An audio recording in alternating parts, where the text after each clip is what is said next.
Hello friends, welcome to பிரியாவிட்டி சமையல். இன்றைக்கி நம்ம சேனலில் கிச்சனை ஃபுல்லாக சுத்தம் பண்ண போகிறனால எல்லா பொருட்களுமே எடுத்து வேறு ரூமில் வச்சுருக்கேன். கடையில் கிடைக்கக்கூடிய கெமிக்கல் ப்ராடக்ட் எதுவுமே யூஸ் பண்ணாமல் நேச்சுரலான ப்ராடக்ட் வச்சு கிச்சனை ஃபுல்லாக எப்படி சுத்தம் பண்ணுறது அப்படின்றத இந்த வீடியோவில் பார்க்க போகிறீங்க. இந்த வீடியோ பிடிச்சிருந்தால் லைக் பண்ணுங்கள். இப்போ வாங்க வீடியோக்குள்ளே போகலாம்.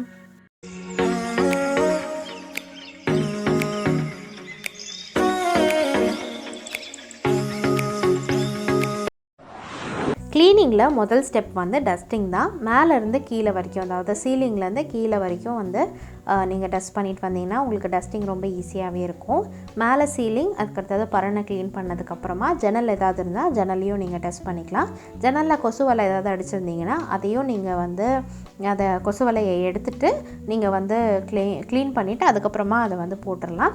ஸோ ஜன்னலை வந்து க்ளீன் பண்ணும்போது டஸ்டெல்லாம் முடிச்சதுக்கப்புறமா க்ளீன் பண்ணுறதுக்காக வினிகரை கொஞ்சமாக ஒரு துணியில் வந்து ஸ்ப்ரே பண்ணிவிட்டு அதை வச்சு வந்து நம்ம ஜன்னலில் ஃபுல்லாக க்ளீன் பண்ணிக்கலாம். ஜன்னலோட அந்த மிரர் இருக்கும் இல்லையா, கண்ணாடி இருக்கும் இல்லையா, அதுக்கும் அதே சொல்யூஷனை வச்சு நான் க்ளீன் பண்ணிக்கிறேன்.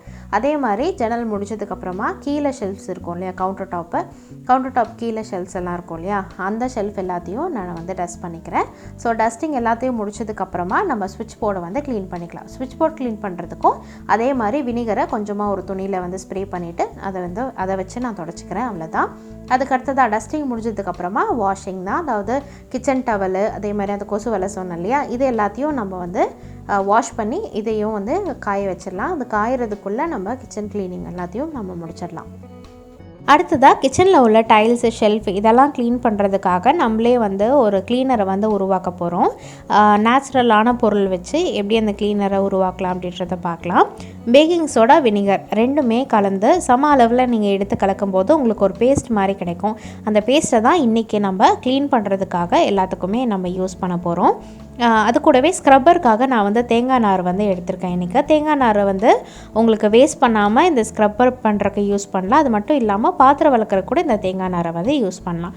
இப்போ அந்த பேஸ்ட்டை வந்து இந்த டைல்ஸில் வந்து எல்லா இடத்துலையும் படுற மாதிரி வந்து நீங்கள் போட்டுக்கலாம். அந்த போட்டு முடிச்சதுக்கப்புறமா ஒரு 5 நிமிஷம் அப்படியே விட்டுருங்க. 5 நிமிஷத்துக்கு அப்புறமா தண்ணி வச்சு நல்லா ஸ்க்ரப் பண்ணிவிடுங்க. தண்ணியை ஸ்ப்ரே பண்ணிவிட்டு கூட மேலே நீங்கள் தேங்காய் நாரை வச்சு நல்லா எல்லா இடத்துலையும் ஸ்க்ரப் பண்ணி எடுத்துட்டிங்க அப்படின்னா உங்களுக்கு எல்லா கரையும் போயிடும். அதே மாதிரி அது ஸ்க்ரப் பண்ணி முடிச்சதுக்கப்புறமா ஒரு ஈரமான ஸ்பாஞ்ச் வச்சோ இல்லை துணி வச்சோ நீங்கள் வந்து எல்லா இடத்துலையும் அந்த டைல்ஸ் ஃபுல்லாமே தொடச்சிட்டிங்க அப்படின்னா உங்களுக்கு டைல்ஸ் வந்து பளபளன்னு நல்லா வந்து உங்களுக்கு வித்தியாசம் தெரியும், முன்னாடி இருந்ததுக்கும் அதுக்கப்புறமா பார்க்குறக்கும். கிச்சன் ஸ்லாப்பை க்ளீன் பண்ணுறதுக்கும் இதே தான். வினிகர், பேக்கிங் சோடா அந்த பேஸ்ட் இருக்கு இல்லையா, அதே தான். ஆனால் போட்ட உடனே நீங்கள் தேங்காய் நாரை வச்சு நல்லா ஸ்க்ரப் பண்ணி எடுத்துடணும். 5 நிமிஷம்லாம் வெயிட் பண்ணலாம் தேவையில்லை. அப்போவே வந்து க்ளீன் பண்ணிவிட்டு அதுக்கப்புறம் தண்ணி வச்சு நல்லா தொடச்சிட்டு அப்புறம் ஈரம் இல்லாத ஒரு துணி வச்சு நல்லா தொடச்சிட்டிங்க அப்படின்னா உங்களுக்கு ஈஸியாக வந்து க்ளீன் ஆகிடும். அதே மாதிரி கடப்பாக்கல் எங்கெல்லாம் போட்டிருக்காங்களோ கீழே ஷெல்ஃபு, அதே மாதிரி ரொம்ப நாள் கரைலாம் இருக்கும் இல்லையா, அந்த கரைக்கெல்லாம் கூட வந்து இந்த சொல்யூஷனை வந்து போட்டுட்டு நீங்கள் ஸ்க்ரப் பண்ணி எடுக்கும்போது ஈஸியாகவே உங்களுக்கு க்ளீன் ஆகிடும், நல்லா பளிச்சுன்னு இருக்கும். அடுத்ததாக கிச்சன் கவுண்டர் டாப் ஸ்டவ்வெல்லாம் வைப்போம் இல்லையா, அந்த இடத்துக்கு பேக்கிங் சோடா, வினிகர் யூஸ் பண்ணாமல் வெறும் பேக்கிங் சோடா, தண்ணி இது ரெண்டுத்தையும் மிக்ஸ் பண்ணி அந்த சொல்யூஷனை வந்து நான் எல்லா இடத்துலையும் ஸ்க்ரப் பண்ணிடுறேன். இப்போ வந்து இந்த சொல்யூஷன் நல்லா ஊறட்டும், அதுக்காக ஒரு 5 நிமிஷம் விட்டுடலாம். அதுக்குள்ளே நம்ம சிங்க்கும் பைப்பும் க்ளீன் பண்ணுறதுக்காக வினிகர் வந்து நான் பைப்பில், சிங்கில் எல்லா இடத்துலையும் படுற மாதிரி போட்டுட்டு இப்போது இந்த க்ளீன் பண்ணுறதுக்காக நான் வந்து பேக்கிங் சோடாவும் லெமனும் எடுத்திருக்கேன். ஸோ நல்லா கொஞ்சம் எஃபெக்டிவாக இருக்கும்.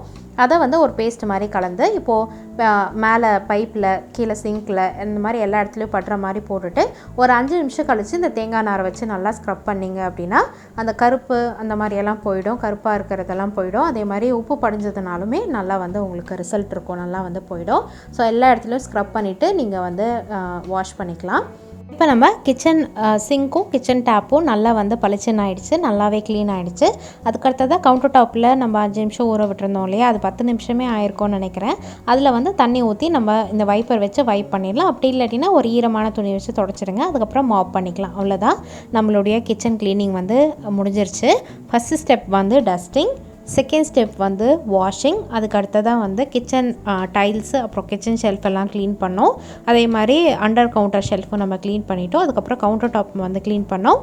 அதுக்கடுத்ததாக சிங்க்கும் வந்து டேப்பும் க்ளீன் பண்ணதுக்கப்புறமா ஃப்ளோரை வந்து மாப் பண்ணியாச்சு. அவ்வளோதான். ரொம்ப ரொம்ப ஈஸியாக இருக்கும் இந்த க்ளீனிங். உங்களுக்கு ஒரு க்ளீனிங் மோட்டிவேஷனாகவும் இது இருந்திருக்கும்னு நினைக்கிறேன். இந்த வீடியோ பிடிச்சிருந்தா கண்டிப்பாக லைக் பண்ணுங்கள். உங்கள் ஃப்ரெண்ட்ஸ் அண்ட் ஃபேமிலிஸ்க்கும் இந்த வீடியோவை ஷேர் பண்ணுங்கள். நீங்கள் இன்னும் பிரியா வீட்டு சமையலுக்கு சப்ஸ்கிரைப் பண்ணல அப்படின்னா பிரியா வீட்டு சமையலுக்கு மறக்காமல் சப்ஸ்கிரைப் பண்ணுங்கள். இந்த மாதிரி க்ளீனிங் சார்ந்த வீடியோ நிறையாவே இருக்கும் நம்ம சேனலில். க்ளீனிங் வீடியோ அப்படின்ற ஒரு ப்ளேலிஸ்ட் வந்து டிஸ்கிரிப்ஷன் பாக்ஸில் கொடுக்குறேன். நீங்கள் அதை செக் பண்ணி பார்க்கலாம். இதுக்கு முன்னாடி இருக்கிற வீடியோ வந்து கிச்சன் டீக்ளட்டரிங் பற்றி உங்களுக்கு தெரியணும் அப்படின்னா அந்த வீடியோவை பார்த்தீங்க அப்படின்னா உங்களுக்கு ஒரு ஐடியா கிடைக்கும் எப்படி டீக்ளட்டர் பண்ணலாம் அப்படின்றத. ஸோ நிறைய வீடியோஸ் வந்து நம்ம சேனலில் இருக்குது. நம்ம சேனலை மறக்காமல் விசிட் பண்ணி பாருங்கள். உங்கள் ஃப்ரெண்ட்ஸ் கூடயும் நம்ம வீடியோவை வந்து ஷேர் பண்ணுங்கள். இந்த வீடியோ பிடிச்சிருந்தா மறக்காமல் லைக் பண்ணுங்கள். தேங்க்யூ ஃபார் வாட்சிங். Bye friends.